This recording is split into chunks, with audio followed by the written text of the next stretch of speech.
Hi, welcome to our channel of IGNOU Audiobooks, Indira Gandhi National Open University School of Law, SOL. Postgraduate Diploma in Intellectual Property Rights, PGDIPR. MIP 106 Plant Varieties Protection, Biotechnology and Traditional Knowledge. Block 1 International Conventions for the Protection of New Plant Varieties. Unit 4 The International Union for the Protection of New Varieties of Plants. 4.1 Introduction. The first inclusion of biological agricultural innovations in an IP statute was in the U.S. Plant Patents Act of 1930, which created a sui generis system confining protection to asexually reproduced plants. During this period, IP protection of plant varieties was uncommon in most of the countries. The International Association for the Protection of Intellectual Property, AIPPI, which largely comprises lawyers with a pro-industry stance, and the International Association of Plant Breeders, ASSINSEL, took the strategic view that the lack of IP norms specifically for plants needed to be resolved internationally. The associations called for a conference to consider the possibility of developing a new international instrument for protecting plant varieties. Consequently, in February 1957, the French government issued invitations to 12 Western European countries to attend a diplomatic conference in Paris in May of that year to consider establishing such a system. Participation was limited by the French to those states who were known to have similar concerns on this subject. The conclusions of the 1957 Paris Conference were set down in its final act, adopted in May 1957. At the second session of the conference, held in Paris in late 1961, the International Convention for the Protection of New Varieties of Plants, or Union pour la Protection des Obtentions Végétales, UPOV, was adopted in December 1961. It entered into force in 1968 once it had been ratified by 3 countries, which then formed the Union.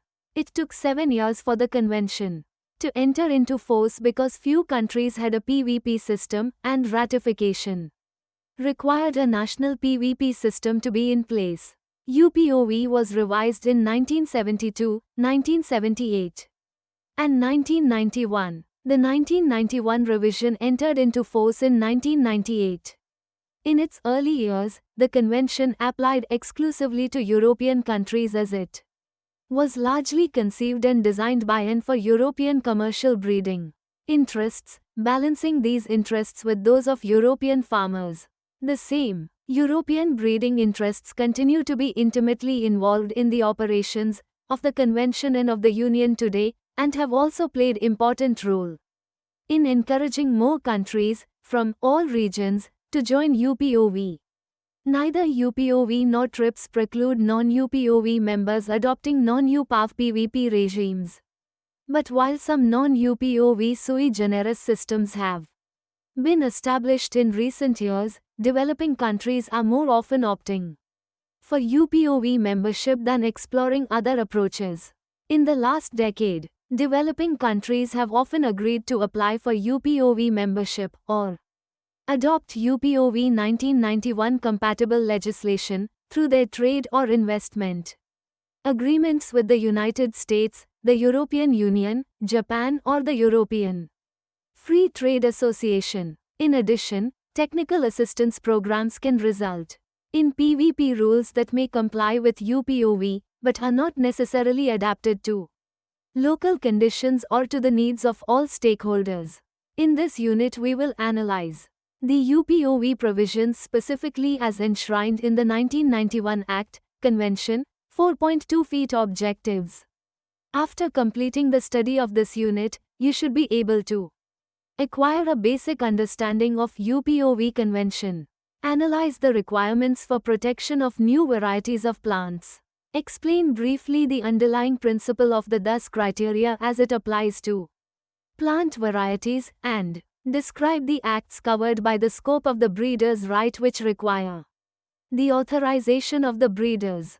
4.3 Key provisions of THEUPOV. Convention I. The convention's provisions are extremely detailed and specific. To be eligible for protection, plant varieties must be novel, distinct, uniform and stable. The DUS criteria. 4.3.1 Scope of plant breeders' rights. In most countries, the implementation of the UPOV Convention and the rights granted wider the PBRs are conferred by domestic legislation. The PBR, like the other IPRs, permits the owner of the right to exclude others from performing certain acts. It should, however, be emphasized that the breeder's right does not give a breeder the right to grow or commercialize the variety. Based on propagating material, UPOV Convention, Article 14, 1, specifies the following acts in relation to propagating material of the plant variety which require the prior authorization of the breeder, production or reproduction, multiplication, conditioning for the purpose of propagation, offering for sale, selling or other marketing, exporting, importing, stocking for any of the above purposes. The PAV Convention, in its Article 14, 2, extends the breeder's right to harvested material if the material is obtained through the unauthorized use of propagating material, and if the breeder has not had reasonable opportunity to exercise his right in relation to the propagating material. In the absence of the extension of the right to harvested material, the material of a protected variety could be exported from country A, without the authorization of the title holder, to country B, where plant breeders' rights are not available. The material could then be freely reproduced in country B to produce cut flowers, harvested material, which were exported back to country A if cut flowers did not fall within the scope of the breeder's right. The breeder could not do anything to stop this practice. The result would be that the breeder would go unrewarded and would lose his breeding investment. Article 14, 3, provides for an optional provision to extend the scope of the breeder's right to products made directly from harvested material, where this has been obtained through the unauthorized use of harvested material of the protected variety which has itself been obtained from unauthorized propagating material, unless the breeder has had reasonable opportunity to exercise his right in relation to the harvested material. The provisions under Article 14, 2, and 3 constitute what has been called a cascade. The notion of cascade implies that breeders can only exercise their right in relation to the harvested material if they have not been able to exercise their right in relation to the propagating material. 4.3.2 Varieties covered within the scope of the PBRs.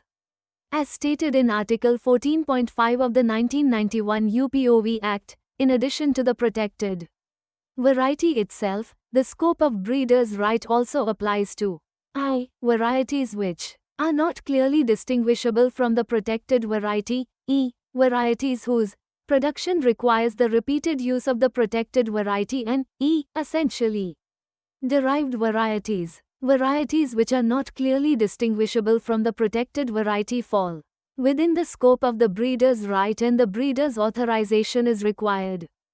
As indicated. In Articles 14, 1, 14, 2, 14, 3, and 14, 4, as explained above. Varieties whose production requires repeated use of the protected variety cover, in particular, varieties which are used to produce hybrid varieties.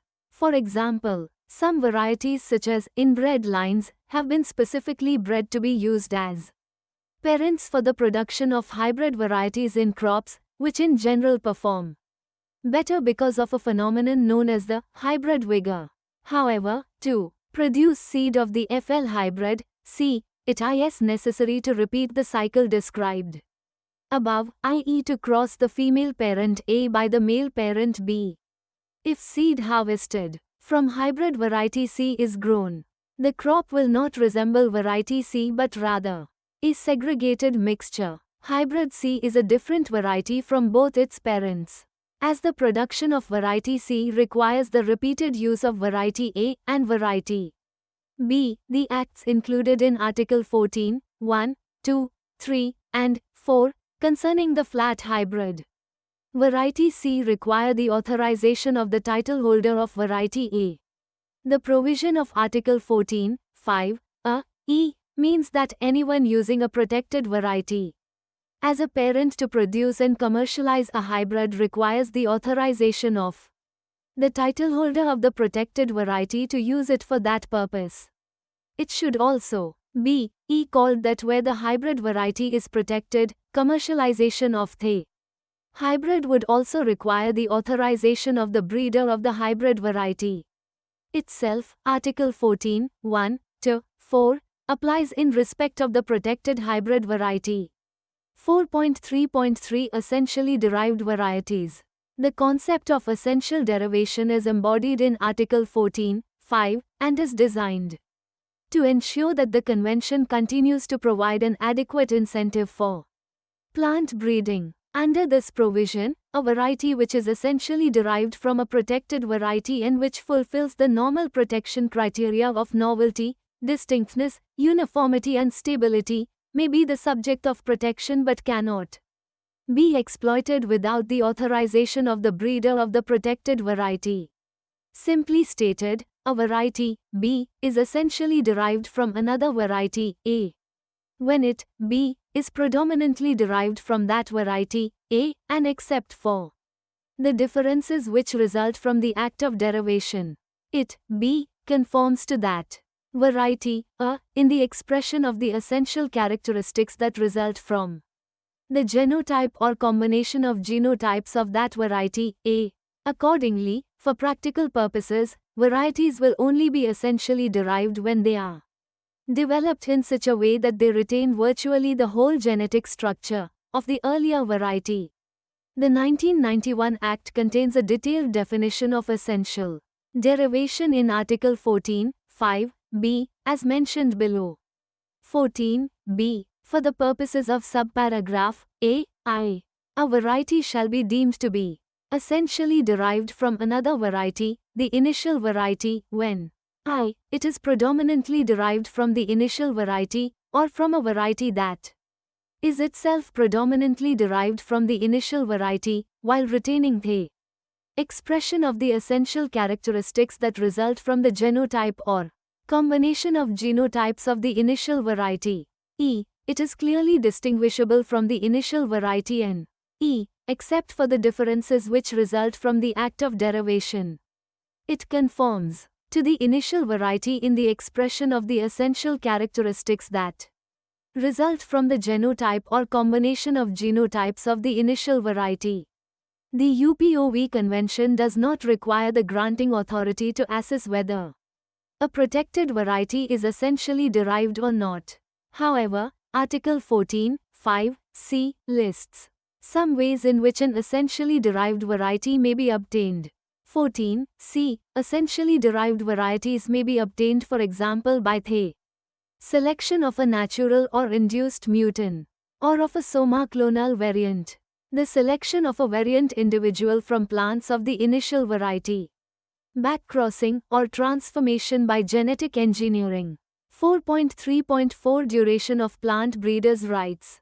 The minimum period of protection, Article 19, provided by legislation implementing UPOV 1991, is to be 25 years in the case of trees and vines and 20 years FOF any other plant type.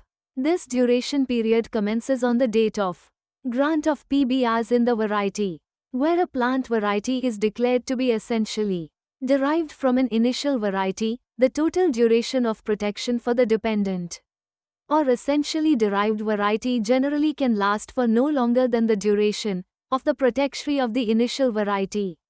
The mandatory thus test examinations could take a significant time, usually 1 or 2 years, for the period between the filing or publication of the application and the granting of the PBRs. The UPOV Convention, Article 13, requires to provide measures designed to safeguard the interests of the breeder. Such measures shall have the effect that the holder of it breeder's right shall at least be entitled to equitable remuneration from any person who, during the said period, has carried out acts which, once the right is granted, require the breeder's authorization. This provisional protection takes effect only if protection is granted, i.e., if the application is rejected, provisional protection is not available. 4.3.5 Exploitation of protected varieties. Protection of a variety is independent of the measures regulating the production, certification and marketing of material of varieties. Irrespective of whether a variety is protected or not, there may be provisions of legislation to be met before a variety can be released onto the market, e.g., environmental legislation, e.g., concerning the release of genetically modified varieties, and/or variety registration requirements involving a minimum level of agronomic performance, e.g., yield, disease resistance. Thus, it would be possible to have the following situation. Variety A, protected, and can be grown. Variety B, protected, but cannot be grown because of other legislation, e.g., environmental legislation. Variety C, not protected, and can be grown. Variety D, not protected and cannot be grown because of other, non-PVP legislation, e.g., variety registration, environmental legislation. 4.3.6 Exceptions to PBR. Article 15 of the UPOV Act provides exceptions to the breeder's right. Under compulsory exceptions it includes I. Acts done privately and for non-commercial purposes. E. Acts done for experimental purposes and E. Acts done for the purpose of breeding other varieties. A provision for optional exception, see Article 15, 2, has been provided to address farm-saved seed, the farmer's privilege.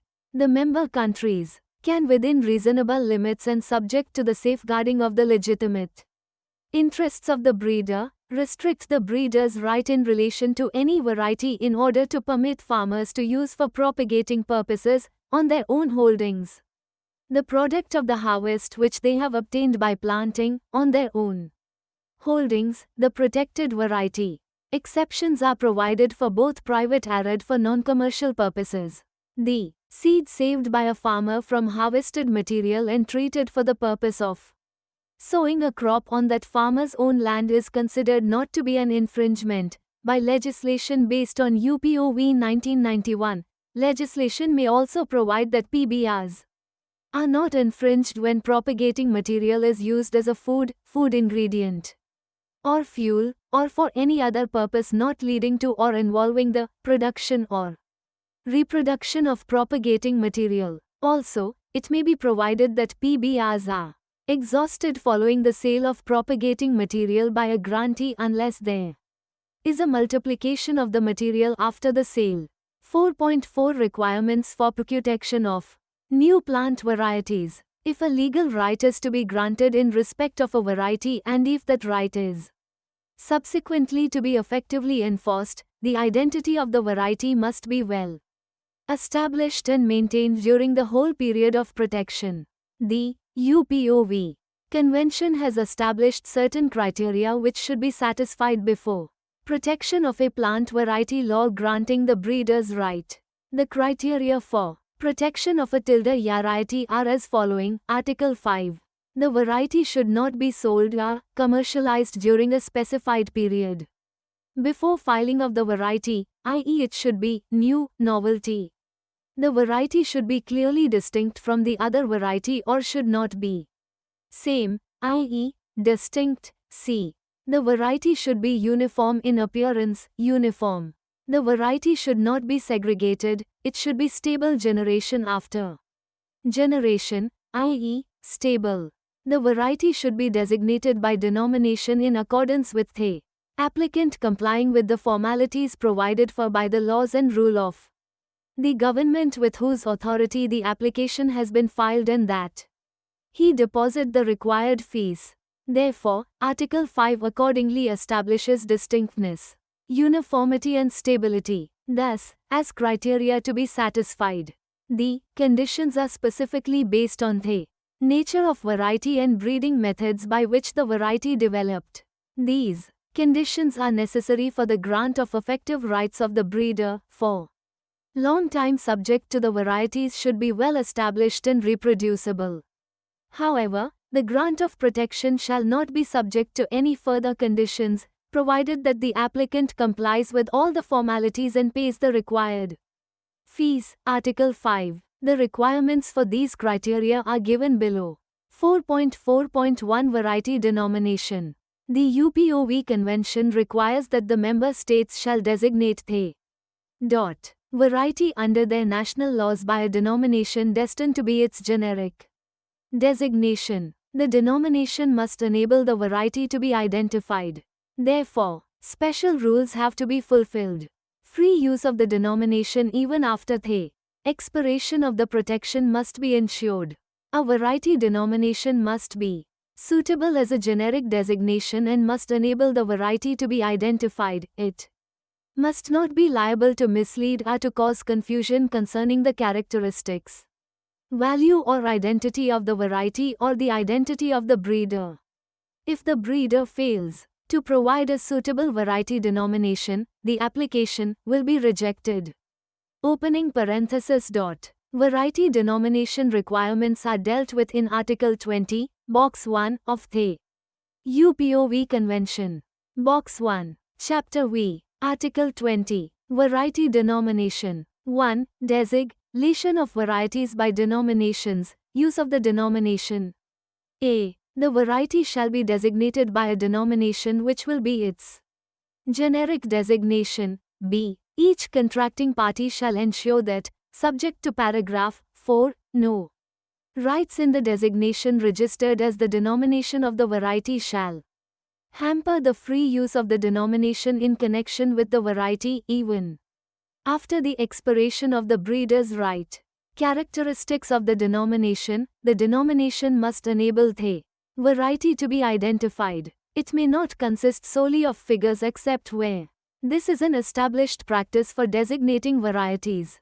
It must not be liable to mislead or to cause confusion concerning the characteristics, value or identity of the variety or the identity of the breeder. In particular, it must be different from every denomination which designates, in the territory of any contracting party, an existing variety of the same plant species or of a closely related species. Registration of the denomination. The denomination of the variety shall be submitted by the breeder to the authority.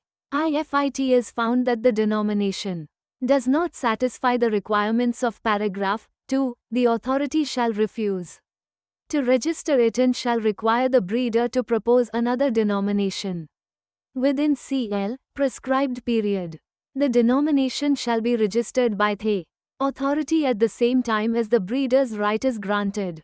Prior rights of third persons. Prior rights of third persons shall not be affected if, by reason of a prior right, thus of the denomination of a variety is forbidden to a person who, in accordance with the provisions of paragraph 7, is obliged to use it, the authority shall require the breeder to submit another denomination for the variety. 5. Same denomination in all contracting parties. A variety must be submitted to all contracting parties under the same denomination. The authority of each contracting party shall register the denomination so submitted, unless it considers the denomination unsuitable within its territory. In the latter case, it shall require the breeder to submit another. 6. Information among the authorities of contracting parties. The authority of a contracting party shall ensure that the authorities of all the other contracting parties are informed of matters concerning variety denominations, in particular the submission, registration and cancellation of denominations.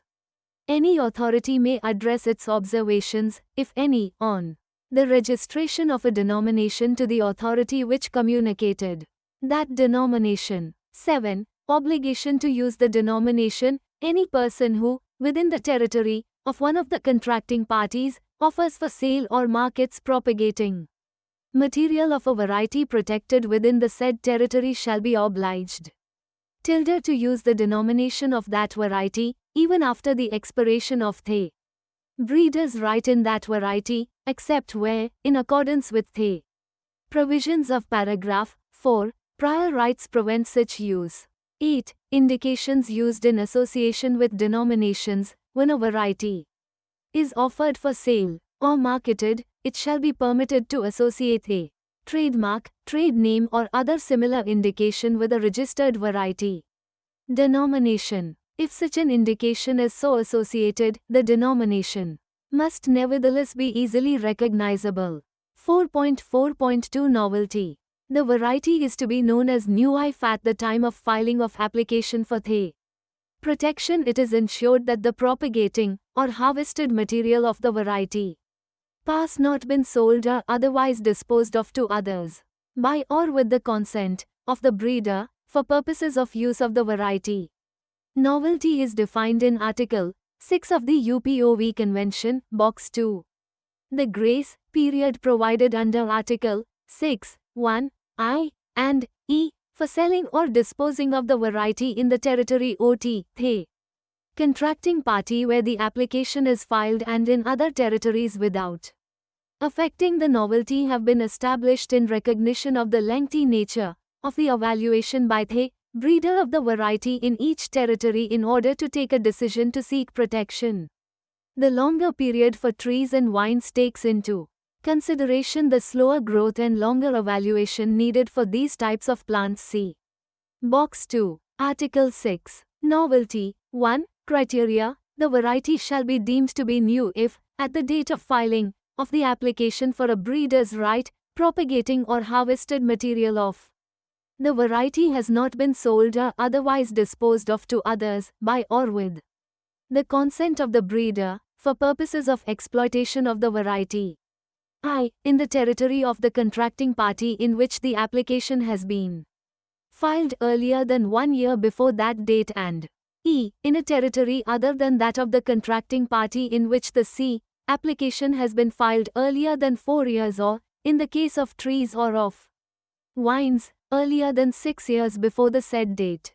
2. Varieties of recent creation, where a contracting party applies this convention to a plant genus or species to which it did not previously apply this convention or an earlier act, it may consider a variety of recent creation existing at the date of such extension of protection to satisfy the condition of novelty defined in paragraph 1, even where the sale or disposal to others described in that paragraph took place earlier than the time limits defined in that paragraph. 3. Territory. Inserted tilde us, for the purposes of paragraph 1, all the contracting parties which are member states of one and the same intergovernmental organization may act jointly, where the regulations of that organization so require, to assimilate acts done on the territories of the states members of that organization to acts done on their own territories and,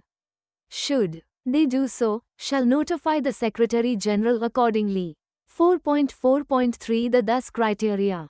According to the UPOV 1991 Act, protection can only be granted in respect to a new plant variety after examination of the variety has shown that it is distinct, d. uniform cu, and stable, s. According to this thus criteria, to qualify for protection a variety is to be distinct from any other variety whose existence is a matter of common knowledge and that it is sufficiently uniform and stable. Article 12 clarifies that, in the course of the examination, the authority may grow the variety or carry out other necessary tests, cause the growing of the variety or the carrying out of other necessary tests, or take into account the results of growing tests or other trials which have already been carried out. The UPOV has established specific test guidelines procedures or the top documents to set out the principles which are used in the examination of thus for a particular species or other group S of varieties. This ensures an agreed and harmonized approach for the examination of new varieties and facilitates cooperation in thus testing and also helps to provide effective protection through the development of harmonized, internationally recognized descriptions of protected varieties. 4.4.4 Distinctness. Article 7 of the UPOV Convention sets the requirement of distinctness, Box 3. Box 3. Article 7. Distinctness. A variety shall be deemed to be distinct if it is clearly distinguishable from any other variety whose existence is a matter of common knowledge at the time of the filing of the application. In particular, the filing of an application for the granting of a breeder's right or for the entering of another variety in an official register of varieties in any country shall be deemed to render that other variety a matter of common knowledge from the date of the application, provided that the application leads to the granting of a breeder's right or to the entering of the said other variety in the official register of varieties, as the case may be. Accordingly, a variety must be clearly distinguishable from any other variety whose existence is a matter of common knowledge. A variety of common knowledge should satisfy the definition of a variety, but it may not necessarily have to fulfill the thus criteria. Specific aspects that may be considered to establish common knowledge include, among others, a. Commercialization of propagating or harvested material of the variety, or publishing a detailed description.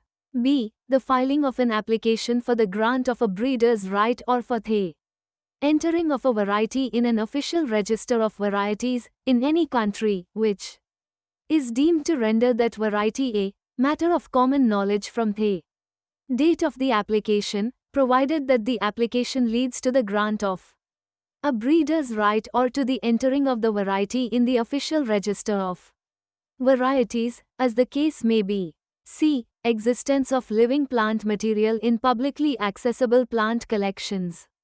The common knowledge is not restricted to national or geographical borders.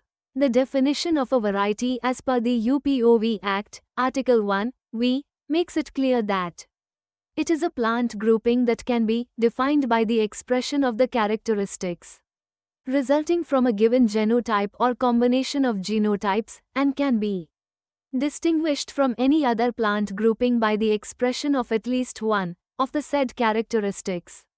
Thus, the convention establishes that a variety is defined by its characteristics and that those characteristics are therefore the basis on which a variety can be examined for. Thus, the general introduction to the examination of distinctness, uniformity and stability and the development of harmonized descriptions of new varieties of plants, document TG 1/3, states the criteria for distinctness using characteristics. In the absence of any elaboration in the UPOV Convention on the term clearly distinguishable, the document TG 1/3 provides the basis for the use of characteristics to clearly distinguish varieties. A variety may be considered to be clearly distinguishable if the difference in characteristics is consistent and clear. Ensuring that a difference in characteristics observed in a growing trial is sufficiently consistent requires examining the characteristic on at least two independent occasions. This can be achieved in both annual and perennial varieties by observations made on plantings in two different seasons, or, in the case of other perennial varieties, by observations made in two different seasons. After a single planting, guidance on the possible use of other approaches, such as two different environments in the same year, is explored in document TGP 9.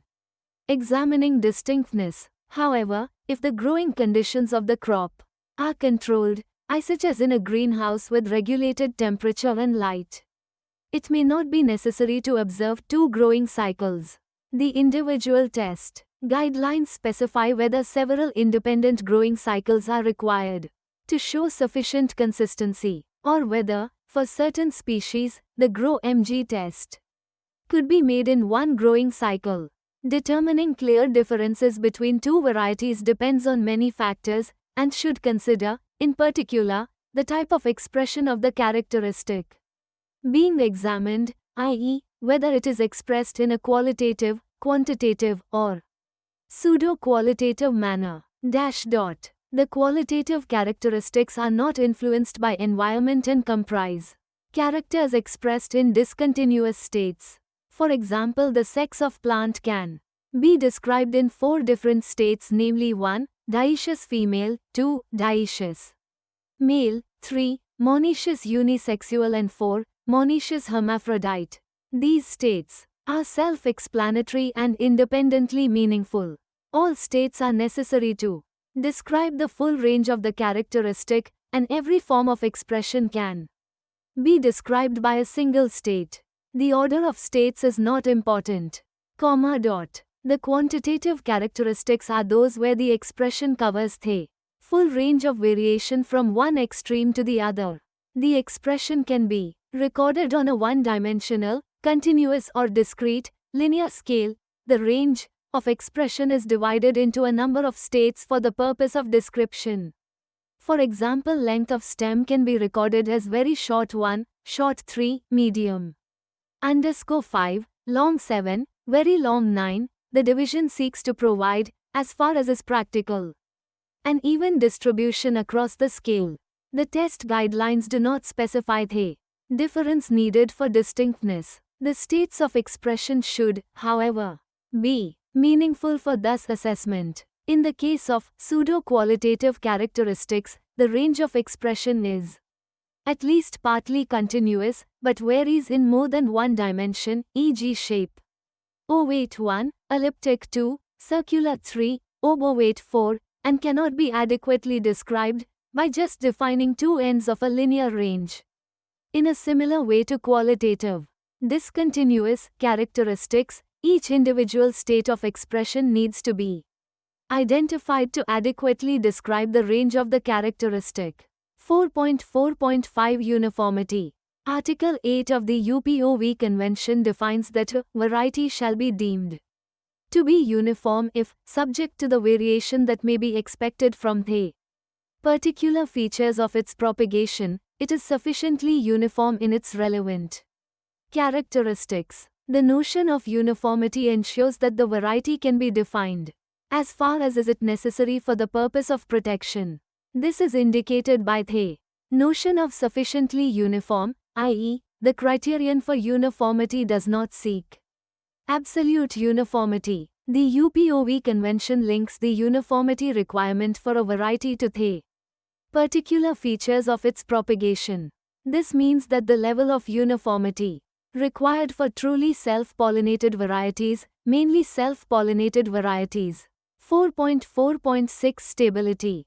Article 9 of the UPOV Convention defines that a variety shall be deemed to be stable if its relevant characteristics remain unchanged after repeated propagation, or, in the case of a particular cycle of propagation, at the end of each such cycle.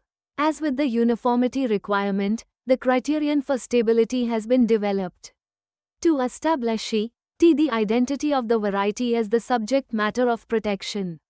Thus, the criterion for stability relates only to the relevant characteristics of a variety. 4.5 The Thus tests.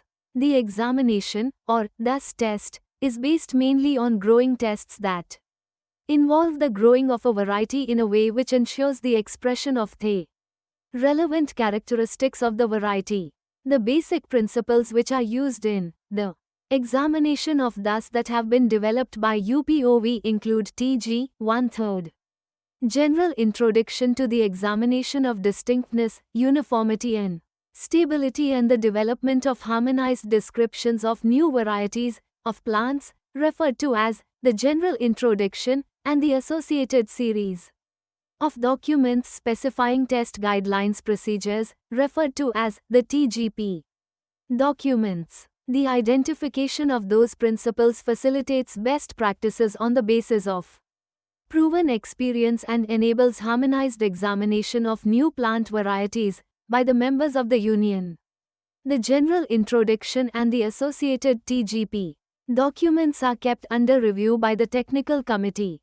In addition, UPOV has developed guidelines for the conduct of tests for distinctness, uniformity and stability, or test guidelines, for many individual species or other variety groupings. The purpose of these test guidelines is to elaborate certain of the principles contained in the general introduction and the associated TGP documents, into detailed practical guidance for the harmonized examination of thus and, in particular, to identify appropriate characteristics for the examination of DUS and production of harmonized variety descriptions. The individual test guidelines are prepared by the appropriate technical working party, comprising government-appointed experts from each member of the Union, with invited experts from other interested states and observer organizations, and are approved by the Technical Committee.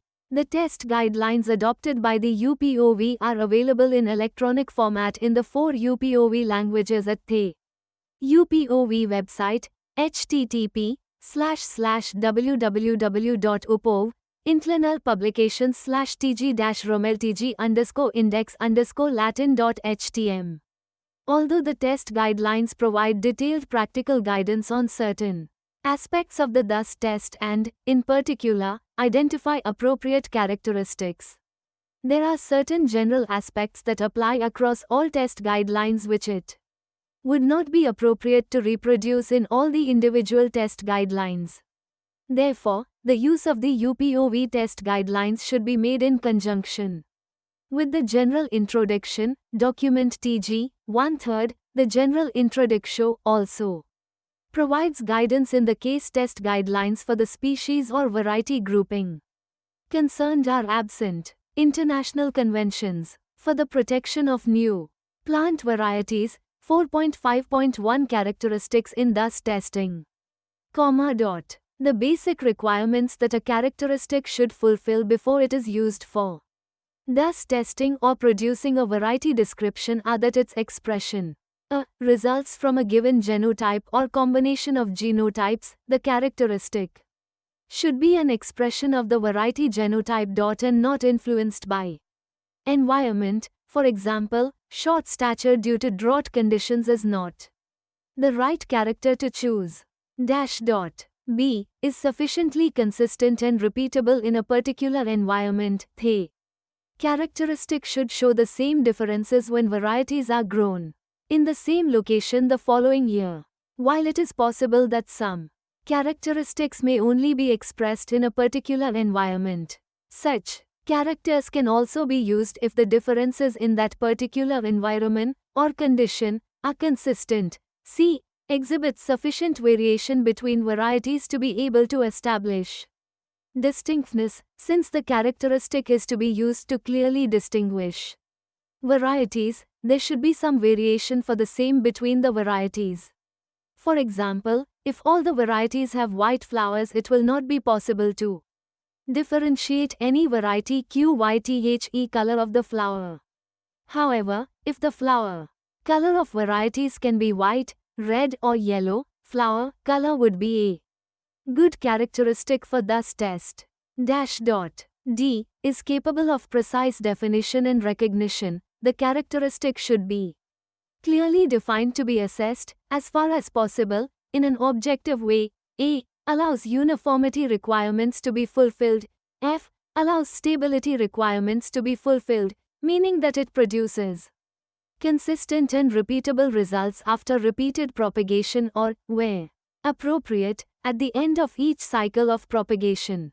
It should be noted that there is no requirement for a characteristic to have any intrinsic commercial value or merit. However, if a characteristic that is of commercial value or merit satisfies all the criteria for inclusion, it may be considered in the normal way. 4.5.2 Technical cooperation under UPOV. A. Cooperation between testing authorities. Cooperation with other members of the Union can reduce the overall time, expense and the number of examiners involved in the thus tests, and minimize the work involved in the maintenance of variety collections. The centralized testing system is the ultimate form of international cooperation. At regional or global basis, the entire examination is carried out by one authority on behalf of other members of the Union. Some countries do no thus examinations and benefit from the exchange of examination results among UPOV members. The Office of UPOV hopes this will get easier once there is a full harmonization of examination procedures amongst members. It is by no means a simple matter for a country to set up a PVP system from scratch, including running the field trials. The technical cooperation and services to members available from UPOV, including from the various technical committees, and through the officers' practice of putting countries directly in touch with each other, to learn from each other, plays a useful role. Nevertheless, concerns have been expressed that this harmonization contributes to a creeping PVP rule uniformity that may not suit many developing countries. B. Cooperation with breeders. In most countries, variety testing is done by an official authority, although breeders participate in the growing tests to varying degrees.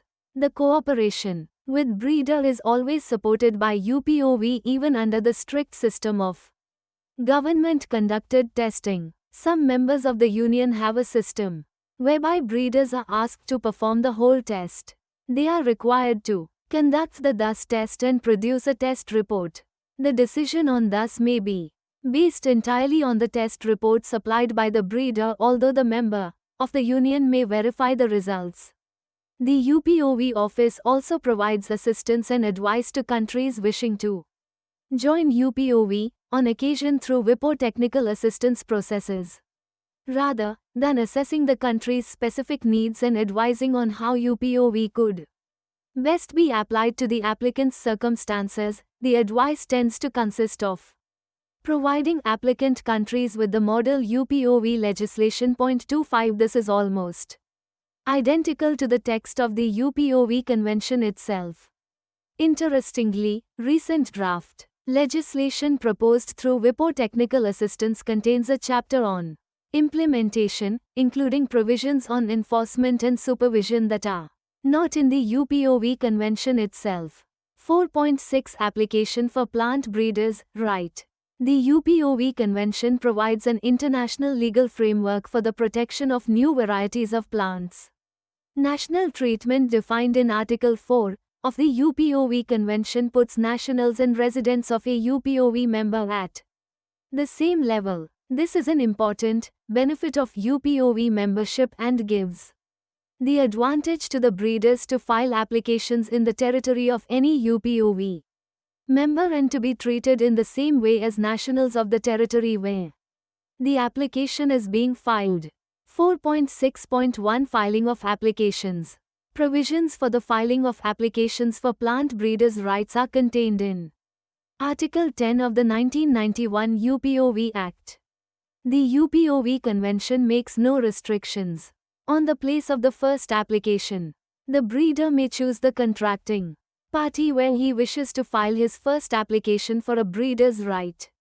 The UPOV Convention allows breeders to file subsequent applications for the granting of a breeder LS right without having to wait to be granted a breeder's right by the UPOV member where the first application was filed. The UPOV Convention provides for independence of the protection, making the granting or rejection of a breeder's right by a UPOV member independent of the granting or rejection of the breeder's right on the same variety by another UPOV member. 4.6.2 Right of priority. Article 11 of the UPOV Convention provides for a right of priority of 1 year based upon an earlier application for the same variety with another UPOV member. Hence, a subsequent application is treated as if it was filed on the date of the earlier application. Thus, the examination of subsequent applications will relate to the filing date of the first application. Other benefits of the right of priority are that, in relation to subsequent applications, the breeder has at least 3 months to send the relevant documents and can defer the examination for up to 2 years after the expiration of the priority period. It is important to note that, in order to benefit from the right of priority based upon the first application, the breeder must claim it in the subsequent applications. Should the breeder fail to do so, the subsequent application will be considered as filed on the application date of that subsequent application. 4.6.3 Form of application and fee. The form of application for PBRs will be prescribed by the national legislation. It will provide that an application must contain the name and address of the applicant, The name and address of the agent, if any, making the application on the applicant's behalf. A statement to that effect if the applicant is the breeder of the variety. If the applicant is not the breeder of the variety, details of the applicant's right to make the application. A brief description, with a photograph, if appropriate, of a plant of the variety. Sufficient to establish a prima facie case that the variety is distinct from other varieties of common knowledge. The name, and any proposed syntyldemium, for the variety. Particulars of the location at which and the manner in which the variety was bred. Including particulars of the names by which the variety is known and sold in the country and particulars of any PBRs granted in the country or in another country that is a signatory to the UPOV Convention. Particulars of any application for, or grants of, rights of any kind in the variety in any other country. The name of an approved person who will verify the particulars of the application and who will supervise any test growing of the variety required under Section 37 of the Act and who will verify a detailed description of the variety and such other particulars, if any, as are required by the approved form. 4.6.4 Acceptance or rejection. The authority or official that is responsible for the administration of the relevant law will be required to decide, as soon as is practicable after an application is filed, whether to accept or reject the application. Where the authority or official is satisfied that the application is prior in time to any other application and that it complies with the requirements of the legislation and establishes a prima facie case for treating the plant variety as distinct from other varieties, the application must be accepted. Upon acceptance, the applicant must be notified that the application has been accepted and public notice of the acceptance must also be given. Similar notification obligations apply when an application is rejected. 4.6.5 Detailed description of the plant variety. Whenever it is practical, but not later than 12 months after an application has been accepted, or within such further period granted by the authority or official, the applicant is usually required to give a detailed description of the plant variety to which the application relates. Failure to supply this description will result in the application being deemed to have been withdrawn. The detailed description must be in writing and in an approved form, containing particulars of 1. The characteristics that distinguish the plant variety from other varieties, the existence of which is deemed a matter of common knowledge. 2. Any test growing carried out. 3. Any test growing outside the country that tends to establish that the variety will, if grown in the country, be distinct, uniform and stable, and 4. Other such particulars that may be prescribed. 4.6.6 Objection to an application for PBRs. The administering authority is usually obliged to give public notice of the detailed description as soon as is practicable after it has been received. A person may object to an application for PBRs if they can establish that their commercial interests would be affected by the grant of PBRs to the applicant and that the authority cannot be satisfied that the various substantive requirements of the law have been met by an applicant. The objection must set out the particulars of the manner in which the person believes his or her commercial interests would be affected and the reasons why the person considers that the authority cannot be satisfied that the various substantive requirements of the law have been met. 4.6.7 Inspection of application and objections. A person may, at any reasonable time, inspect an application for PBRs over a plant variety, or an objection lodged in respect to that application. Upon payment of a prescribed fee, a copy of an application or an objection to an application is to be provided. 4.6.8 Provisional protection. Where an application for PBRs is accepted, the applicant is taken to be the grantee of that right from the date the application is received until the application is disposed of. During this period of provisional protection, the applicant is prevented from commencing any infringement action with respect to the PBRs until such time as the application is finally resolved in the applicant's favor. 4.6.9 Declarations of essential derivation. Where a person is the grantee of PBRs over a particular plant variety, the initial variety, and anno tilde tilde tilde rp tilde rson is the grantee of, or has applied for, PBRs in another variety. The second variety, the grantee of PBRs in the initial variety may seek a declaration that the second variety is an essentially derived variety of the initial variety. A plant variety is defined to be an essentially derived variety of another plant variety if 1. It is predominantly derived from the other plant variety. 2. It retains the essential characteristics that result from the genotype or combination of genotypes of that other variety, and 3. It does not exhibit any important, as distinct from cosmetic, features that differentiate it from that other variety.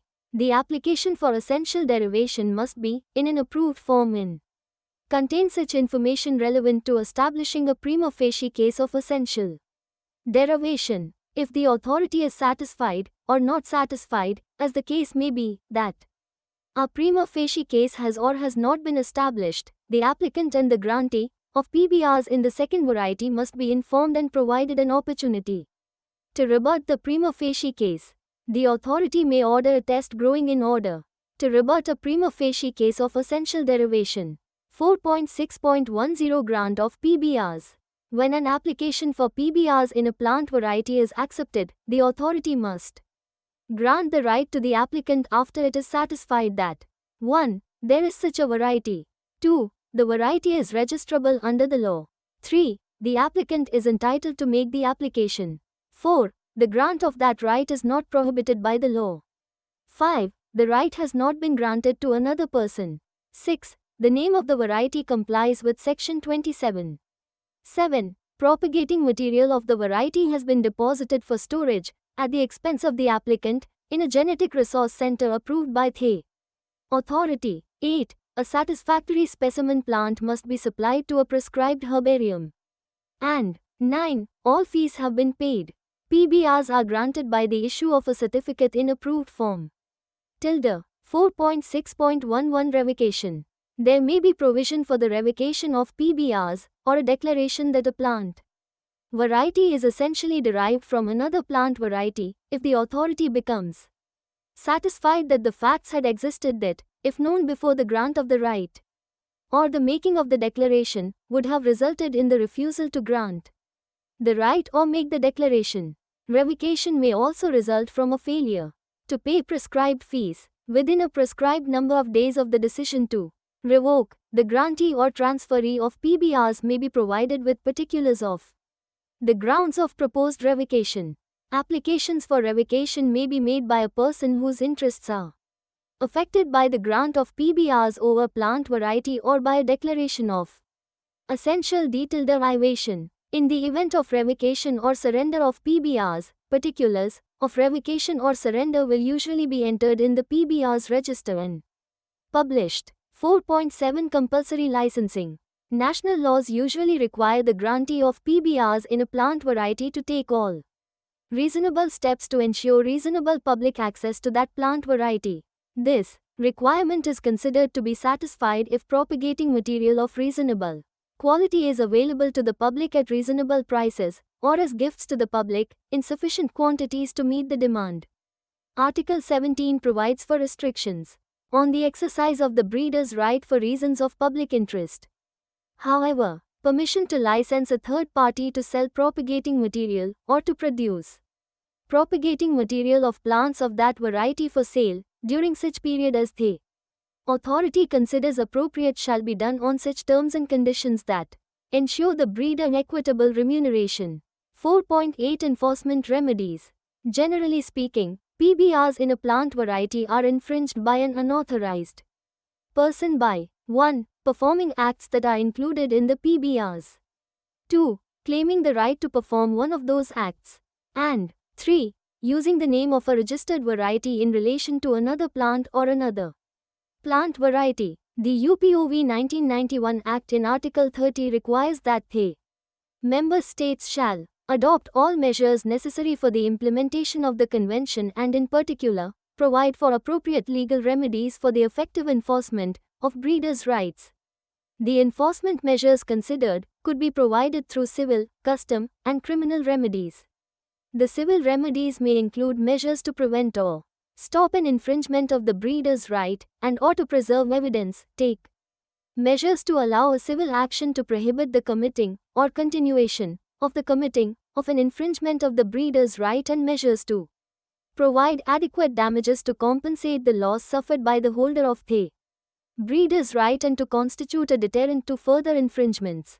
The customs measures could include suspension by the customs authorities of the release into free circulation, forfeiture, seizure or destruction of material which has been produced in contravention of the breeder's right, and measures to allow the suspension by the customs authorities of the release of the infringing material destined for exportation. The criminal measures could include criminal actions and penalties in cases of violation of the breeder's right on a commercial scale.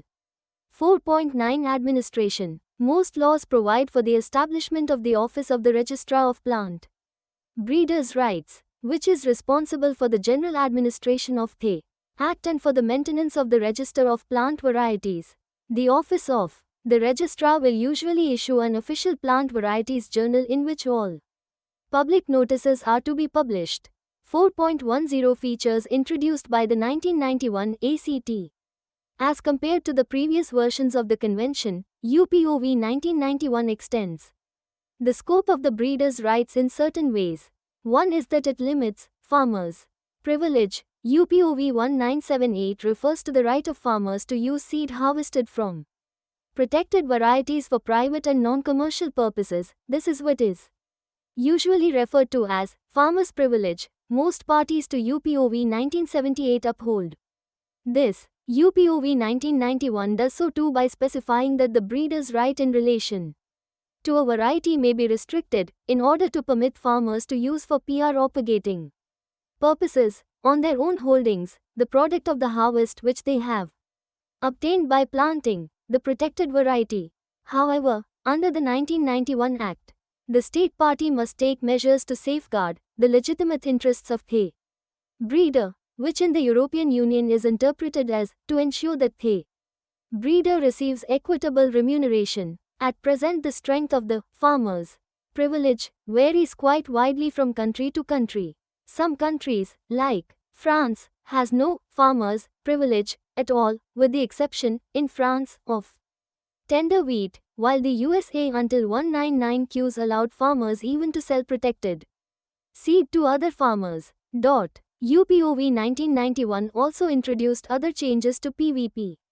Notable amongst these is the fact that the duration of PVP is lengthened to 20 years and 25 years for trees and vines, and that all plant species must be covered. Another significant change is that patents on plant production processes, plants, seeds or genes relating to a PVP protected variety are allowed. In other words, double protection of the same variety by PVP in patent is permitted.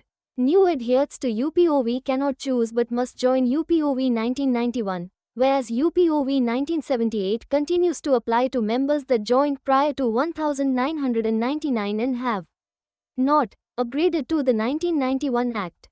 4.11 Membership of UPOV. UPOV's initial gradual expansion may have served a useful purpose for the older, red, European members of the Union. A more rapid expansion in its first 2 decades might have led to the entry of outsiders, who may then have worked to change the culture in certain ways, such as by pushing UPOV to accept a broader range of national PVP regimes. It is plausible that UPOV's long consolidation period made it easier to absorb the recent membership expansion, without threatening the leadership or culture of the established custodians. Indeed, despite UPOV's membership having more than doubled in the last 15 years, with the concerns and characteristics of the new members being very different from those of the older members, prospective UPOV members are required to request an analysis of their law or draft law from the UPOV Council before they can join. If the law is deemed compliant with the UPOV and has entered into force but not necessarily been technically implemented, the government or intergovernmental organization can proceed to ratify the convention, thereby becoming an UPOV member. If modifications are deemed by the Council or office as necessary for compliance, these must be effected before ratification is allowed. Obviously, this enables existing members of UPOV, as well as the UPOV office and other observers, to request fairly strict conformity of new members, and may quite possibly give them a degree of leverage over the legislatures of applicant countries. The UPOV office plays an essential role in guiding the aspiring member through the membership procedure, including the assessment of conformity of its law with the UPOV Convention, and prepares the recommendation on this matter to the Council. A range of factors encourage countries to seek membership of UPOV.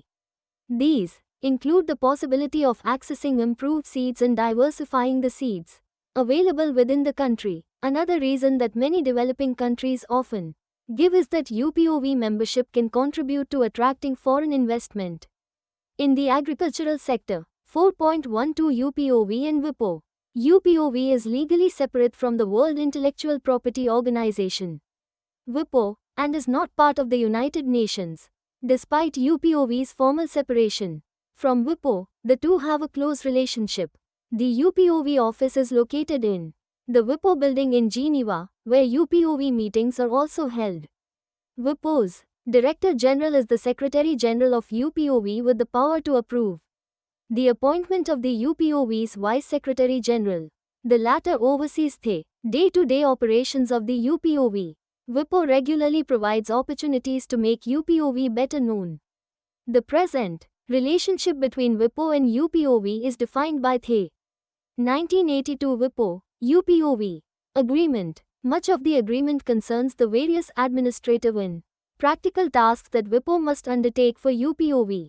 UPOV is required to pay WIPO for any service rendered to and any expenditure incurred on behalf of UPOV. The agreement affirms the complete independence of WIPO's International Bureau and the UPOV office in respect of the exercise of their functions. 4.13 Summary. International Convention for the Protection of New Varieties of Plants, or Union pour la Protection des Obtentions Végétales, UPOV, is an intergovernmental organization with headquarters in Geneva. The convention was adopted in December 1961 and entered into force in 1968, and further revised in 1972, 1978 and 1991. The 1991 revision entered into force in 1998. Initially adopted mainly by European countries, many countries post-TRIPS are more often opting for UPOV membership or adopting UPOV 1991 compatible legislation. The purpose of the UPOV is to ensure that the member states acknowledge the achievements of breeders of new plant varieties, provide plant breeders' rights, PBRs, based on a set of uniform and clearly defined principles. The UPOV Convention offers member states the possibility of taking national circumstances into account in their domestic legislation. The minimum scope of PBRs requires prior authorization of the right holder for the production for purposes of commercial marketing, the offering for sale, and the marketing of propagating material of the protected variety. In addition to the protected variety itself, the scope of breeders' right also applies to I varieties which are not clearly distinguishable from the protected variety, E varieties whose production requires the repeated use of the protected variety, and E essentially derived varieties. However, authorization is not required for acts done for private and for non-commercial, including research purposes for breeding other varieties. Optional provision is provided to permit farmers the use of propagating purposes on their own holdings. The minimum period of protection provided by UPOV 1991 is 25 years in the case of trees and vines and 20 years for any other plant type. The eligibility criteria for protection requires varieties to be new, i.e., they must not have been commercialized prior to certain dates established by reference to the date of the application for protection.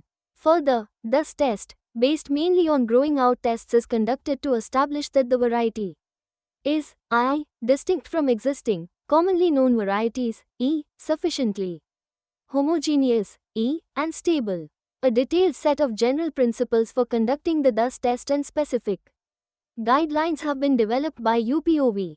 The cooperation between member states allows for conducting tests which are accepted others member states thus minimizing the cost of operating their protection systems and facilitating breeders to obtain protection in several countries at relatively low cost. The UPOV member states and the UPOV Secretariat maintain contacts with and provide legal, administrative and technical assistance to the governments. Thank you for listening. We will be back with the next chapter.